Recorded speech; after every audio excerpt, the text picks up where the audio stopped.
à toutes et à tous, bonjour Maxime, bienvenue pour ce nouveau numéro de Taisez-vous, vous avez la parole, qui fête ses 1 an avec un petit décalage, un peu plus qu'un an, mais c'est la reprise de ce format.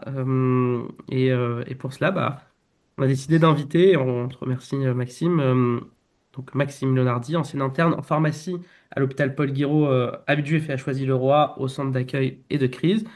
Et tu avais fait ton mémoire de DES qui est intitulé Optimisation des soins en psychiatrie, place du pharmacien clinicien au cœur de la coordination ville-hôpital et cartographie des outils de communication.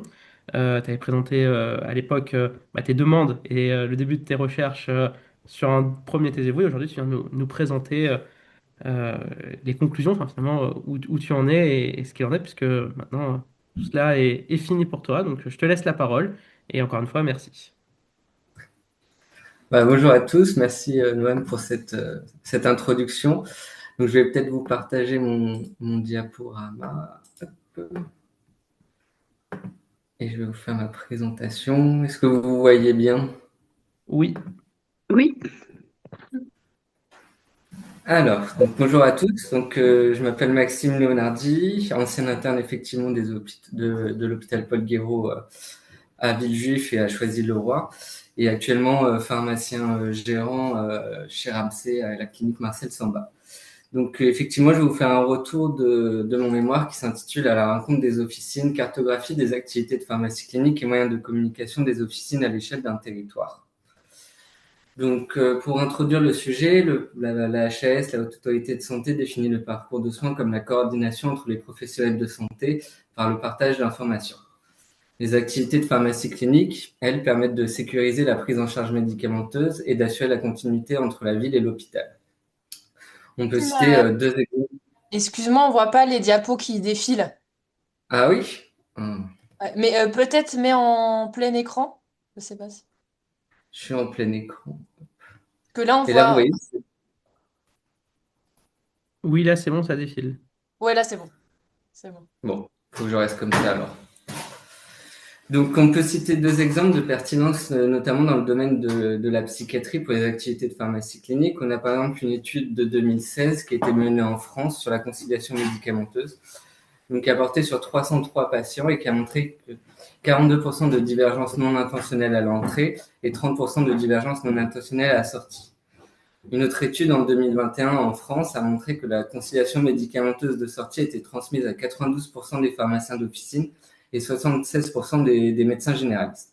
La transmission se faisait à 56% par messagerie sécurisée, 25% par messagerie non sécurisée, 41% par fax, 28% par voie postale et 12% via une plateforme spécialisée. Donc en 2021, on a eu le Ségur de la santé du numérique, où les logiciels de gestion des officines et des cabinets médicaux ont eu pour obligation de posséder une messagerie sécurisée et de pouvoir permettre un dépôt de documents directement dans le dossier médical partagé, le DMP. En 2023, on a 11 logiciels de gestion des officines qui sont conformes au Ségur. C'est 20 000 officines qui sont équipées et 2 500 000 documents déposés sur le DMP. Donc, l'hôpital Paul Guiraud, donc notamment le secteur 94G10, c'est le secteur qui s'occupe de Choisy-le-Roi, Orly, Villeneuve-le-Roi et Ablon-sur-Seine. Et la CPTS Octave que tout le monde connaît, donc c'est CPTS des villes de Thiers, Choisy-le-Roi, Orly, Villeneuve-le-Roi et Ablon-sur-Seine. On a une problématique, c'était que pour travailler de manière coordonnée entre les différents professionnels de santé du territoire, il fallait un outil de communication qui soit sécurisé pour l'échange de données. C'est pourquoi l'objectif de ce mémoire est d'établir un état des lieux des activités de pharmacie clinique et des moyens de communication utilisés par les officines du territoire. Sachant que on s'est intéressé au territoire concordant entre Choisy-le-Roi, entre la 94G10 et la CPTS Octave. Par la suite, ce mémoire permettra d'identifier l'outil le plus approprié pour développer les activités de pharmacie clinique entre la ville et l'hôpital. Il s'agit d'une étude observationnelle sur données collectées prospectivement sous forme d'une enquête de terrain. La sélection des participants, donc, comme je vous l'ai dit, c'est les officines des villes de Choisy-le-Roi, Ablon-sur-Seine, Orly et Villeneuve-le-Roi, donc soit 24 officines. La construction du questionnaire, donc, s'est fait de manière pluriprofessionnelle et lors de plusieurs réunions, donc entre un médecin généraliste un pharmacien hospitalier, un pharmacien d'officine, le coordinateur de la CPTS et un interne en pharmacie. Il comporte 4 parties. Donc, une première partie introductive sur les données sur la pharmacie. Une deuxième partie sur la cartographie des activités de pharmacie clinique réalisées au sein de l'officine. Ensuite, un état des lieux de communication avec les différents professionnels de santé. Et enfin, une cartographie des outils de communication utilisés. Pour communiquer ce questionnaire auprès des officinaux, on a tout d'abord fait le premier webinaire qui s'intitulait Taisez-vous, qui avait lieu il y a un an. Ensuite, on a pris contact avec les différentes officines par mail et on a confirmé des rendez-vous par téléphone. Donc, on a 18 officines qui ont accepté de répondre à ce questionnaire. Donc, concernant les effectifs, on voit qu'ils ont une moyenne en préparateur de 3,9, 2,5 pour les pharmaciens, 0,8 pour les rayonnistes, 0,6 stagiaires, qui est un peu comparable à la moyenne française qui est de 2,7 pharmaciens, 2 préparateurs, 1 rayonniste et 0,6 stagiaires. Concernant les officines interrogées, 89% des officines prenaient en charge des patients psychiatriques. Parmi elles, 75% des officines rencontraient des problèmes. Les 3 causes de problèmes de prise en charge étaient à 100% donc, pour le renouvellement d'ordonnances et 50% pour des violences et des fausses ordonnances. Concrètement, sur les activités de pharmacie clinique, donc tous réalisaient l'analyse d'ordonnance avec posologie, forme galénique, interaction médicamenteuse, contre-indication, observance et respect de la législation. Le moment de prise biologique, cohérence avec l'âge, était analysé que pour les prescriptions à risque et était systématiquement aussi associé à un conseil pharmaceutique. Si on s'intéresse un peu plus aux activités de pharmacie clinique de niveau supérieur, les entretiens pharmaceutiques ciblés étaient réalisés par 5 officines interrogées. Elles étaient réalisées soit par le pharmacien titulaire ou adjoint ou par l'étudiant en pharmacie.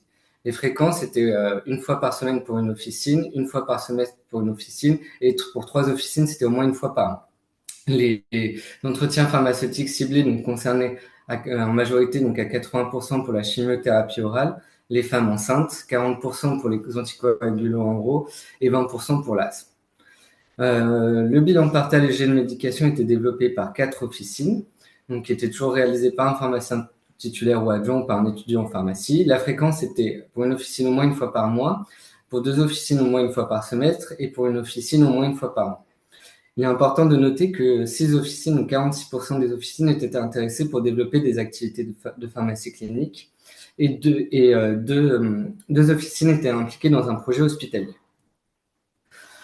Concernant les freins retrouvés pour le développement des activités de pharmacie clinique, on en a 3 principaux. Donc, à 94%, c'est le manque de temps, 83% c'est le manque de personnel et à 56% c'est le manque de rémunération.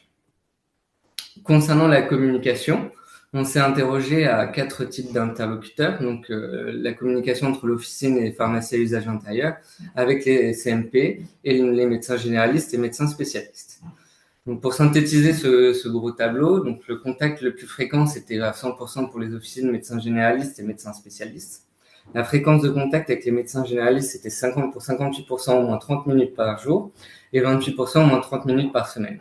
Concernant les médecins spécialistes, elle est un peu moins, 33% pour au moins 30 minutes par jour, 44% passent au moins 30 minutes par semaine. Les raisons des contacts avec les médecins généralistes et les médecins spécialistes, c'était à 100% pour une question de prise en charge, donc posologie, interaction médicamenteuse, et à 89% pour des ruptures. Les contacts avec les PUI et les CNP, c'est plus ponctuel, donc 99% déclarent avoir des contacts ponctuels avec une PUI et 78% avec un CMP. Les raisons de contact avec les PUI, c'est à 89% pour une conciliation médicamenteuse, 50% pour des questions de prise en charge.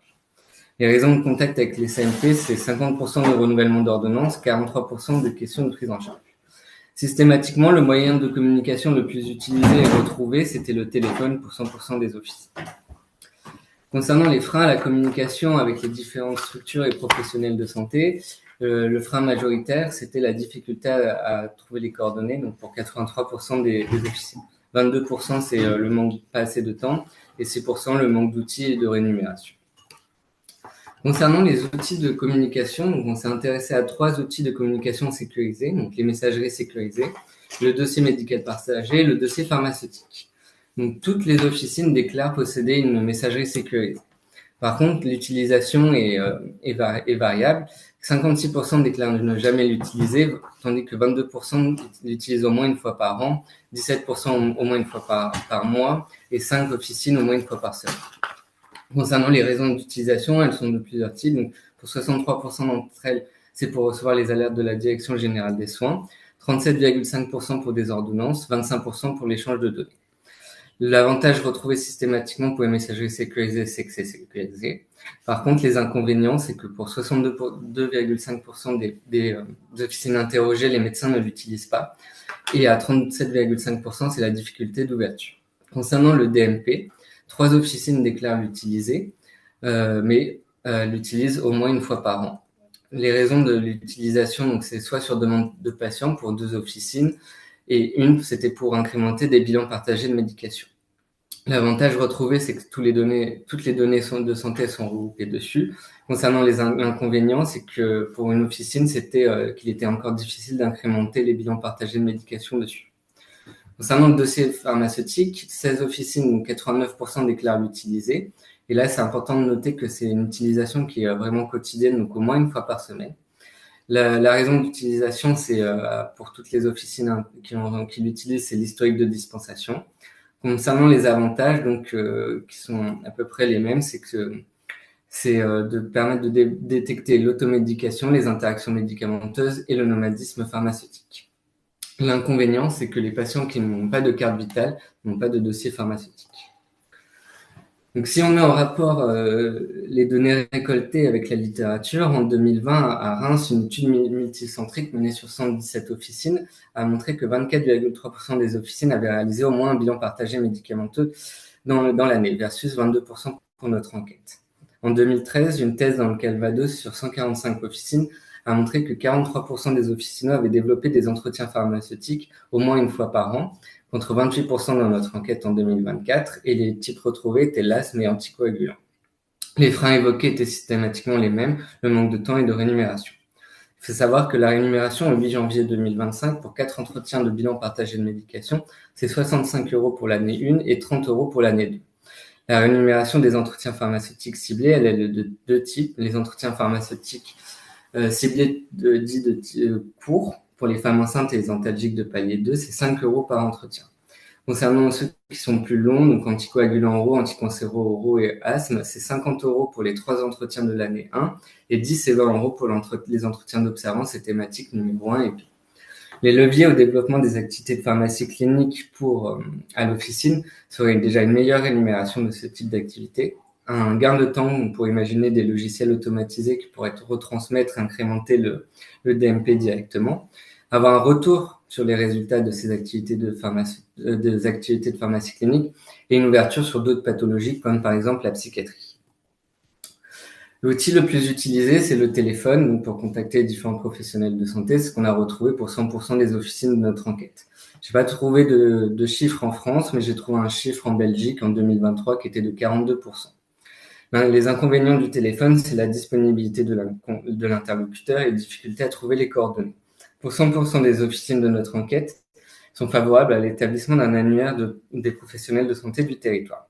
Il faut savoir qu'il existe un annuaire des professionnels de santé du territoire qui a été développé par le ministère, qui s'appelle Annuaire Santé. L'inconvénient qui est toujours le même, c'est la disponibilité du praticien. Concernant le DP, donc le dossier pharmaceutique, il est utilisé en 2020 par 99,9% des officines, contre 89% dans notre enquête. L'avantage, c'est la facilité d'accès, et l'inconvénient, c'est toujours les patients sans carte vitale n'ont pas de dossier pharmaceutique. Donc, depuis le Ségur de la Santé, la vague 1, les logiciels de gestion des officines sont équipés de messageries sécurisées, mais les officines ne les utilisent pas encore au quotidien. Les freins à son utilisation sont la difficulté d'accès, notamment via la carte CPS, qu'il n'y a pas d'harmonisation d'utilisation avec les autres professionnels de santé et que les messageries sécurisées nominatives sont gratuites, mais pour les organisationnelles, elles sont payantes. Il existe quelques leviers qu'on pourrait imaginer. C'est un accès direct via le logiciel de gestion de l'officine, c'est-à-dire qu'une fois qu'on se connecte au logiciel de gestion de l'officine, on puisse d'un simple clic accéder à la messagerie sécurisée. Un deuxième levier serait la gratuité des messageries sécurisées organisationnelles pour permettre aux préparateurs en pharmacie de l'utiliser indépendamment du pharmacien. Concernant la Ségur vague 2, donc c'est le téléver qui consiste en téléversement direct des documents dans le dossier médical partagé. En 2022, on a quelques chiffres pour illustrer, c'est 95 000 professionnels de santé libéraux, dont 67 000 médecins, 17 000 officines, 263 groupements de laboratoires et 307 700 établissements de soins qui bénéficient de cette mise à jour. Les freins, c'est pas d'intégration de la messagerie sécurisée. Il n'y a pas d'intégration de messagerie sécurisée instantanée. Et le levier, ce qu'il existe, ce sont des incitations financières à son utilisation. 50% des officines interrogées sont favorables à l'établissement d'une messagerie sécurisée instantanée. Donc en Ile-de-France, qui a été développée par l'ARS, on dispose de Santelien. Et l'inconvénient, c'est que Santelien est encore trop peu utilisé par les professionnels de santé. Et c'est là que nous pensons qu'il y a un réel rôle de la CPTS dans le développement de Santelien et l'utilisation par les différents professionnels de santé. Les limites de cette étude, donc ça a été notamment la taille de l'échantillon, un recueil non exhaustif qui ne correspond pas à l'ensemble des officines du secteur 94G10 ni de la CPTS Octave. Il n'inclut pas tous les professionnels de santé, donc il n'y a pas les infirmières, ni les praticiens hospitaliers ou les médecins qui ont été interrogés.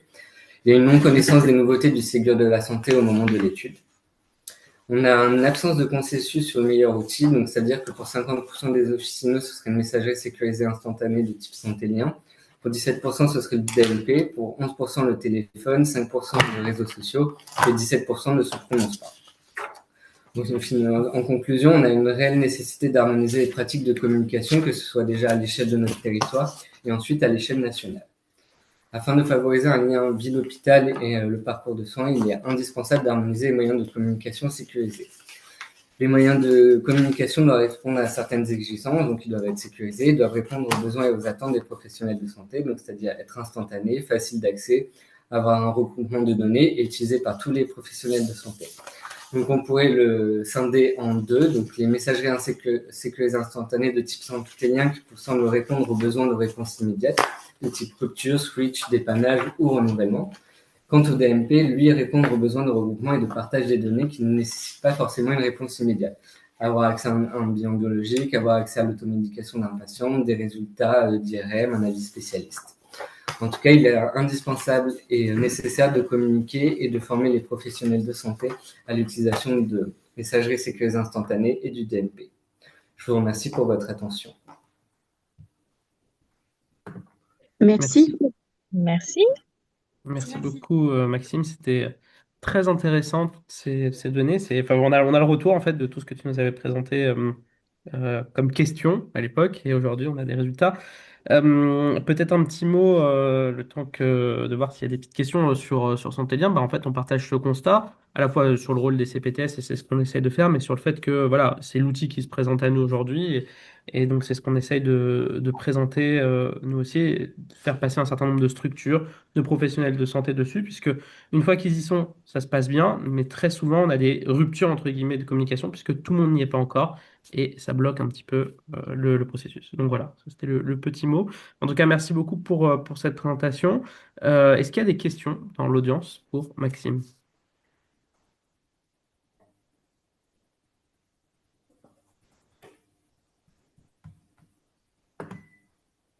Bon. C'est un moment de solitude, généralement. On pose la question, on n'a pas... Donc il n'y a pas de questions. Je vois Virginie qui demande s'il y a un bouclable pour l'émargement. Oui, comme je l'avais indiqué, je l'avais mis au départ et je le remets à la fin. Pour les retardataires, hop, je le remets ici et je vous laisse réémarger pour ceux qui ont déjà émargé, pas besoin de le faire une deuxième fois, évidemment. Pour les autres, je vous laisse émarger à nouveau. Bah, du coup, Maxime, pardon, Nour, tu as une question. Oui, j'ai une question. On parle de former les professionnels de santé sur les moyens de communication et je voulais savoir, est-ce qu'il y a des choses qui sont mises en place? Parce que moi, je ne maîtrise pas Santélien, donc ça y est, je viens de créer mon compte, donc j'ai bien, j'ai déjà avancé là-dessus. Et aussi l'utilisation du DMP, en effet, en tant qu'infirmière libérale, je l'utilise rarement parce que je ne sais pas du tout comment m'en servir, tout simplement. Est-ce qu'il y a des choses sur lesquelles, enfin des moyens pour pouvoir faciliter l'utilisation de ces outils? J'utilise la messagerie sécurisée, ça, En tant qu'infirmière libérale, ça va, on n'est pas noyé comme les médecins avec 50 milliards de mails, donc on arrive à gérer entre les HAD et certains médecins qui souhaitent directement passer par ce moyen-là, mais bon, ça reste rare. Voilà mes petites questions. Donc, c'est une bonne question. Alors, va y avoir deux réponses à ça. Il existe, je sais, du côté CPM, alors je ne sais pas si c'est ouvert à tous les professionnels, j'avoue que je ne suis pas spécialiste de ça, mais les délégués numériques en santé, je sais qu'ils passent voir les médecins et les pharmaciens dans les officines. Mais après, je ne sais pas du tout pour les infirmiers si vous pouvez prendre rendez-vous avec eux ou pas. J'avoue que là, je maîtrise pas bien ce côté-là, mais en tout cas, je sais que de leur côté, voilà, il y a quelque chose qui existe. Et nous, au sein de la CPTS Octave, donc là, c'est vraiment propre à chaque CPTS, on est en train de développer des ateliers justement numériques à destination des professionnels de santé où on aurait deux phases possibles. Une phase où les professionnels de santé pourraient venir à notre rencontre sur des créneaux fixes et sinon, s'ils ne peuvent pas venir à notre rencontre, pourraient prendre rendez-vous avec nous et puis on pourrait essayer sur un certain nombre de thèmes et de sujets parce qu'on ne prétend pas maîtriser tout l'informatique étant donné que ça bouge énormément et que tout n'est pas, enfin voilà, on ne maîtrise pas encore tout. Mais voilà, à notre niveau, c'est pour ça aussi que là, nous, on est en train de se former pour ça, pour pouvoir après le dispenser à notre niveau. Donc voilà, c'est ce que nous, on pourra proposer et ce sera pour le début d'année prochaine. On vous communiquera ça très, très prochainement. La dernière fois que j'ai vu une déléguée, c'était il y a 6 ans, donc et entre-temps, je n'ai pas été ressollicitée. J'avoue qu'avec l'activité intense, on ne pense pas non plus à les solliciter pour revenir, pour prendre rendez-vous. Oui, Mais, mm. Après, il y a aussi le DAC, le Cézanne. Enfin, je sais que nous, au début de nos interrogations, on les avait sollicités. Justement, ils étaient venus nous présenter Santé Lien, la possibilité de créer une équipe exactement. ressources, etc. Et ça a été assez aidant. Et du coup, ça a amené des groupes d'échanges concrets. Merci Noam, avec notamment voilà, la Maison Santé des Gondoles et le CMP, le CAC de Choisy-le-Roi. Donc, c'est vrai que j'en profite aussi pour remercier Maxime pour ce travail parce que ça a amené derrière à des choses Concrète. concrètes. Et merci aussi à tous les pharmaciens qui ont répondu à l'enquête pour leur disponibilité.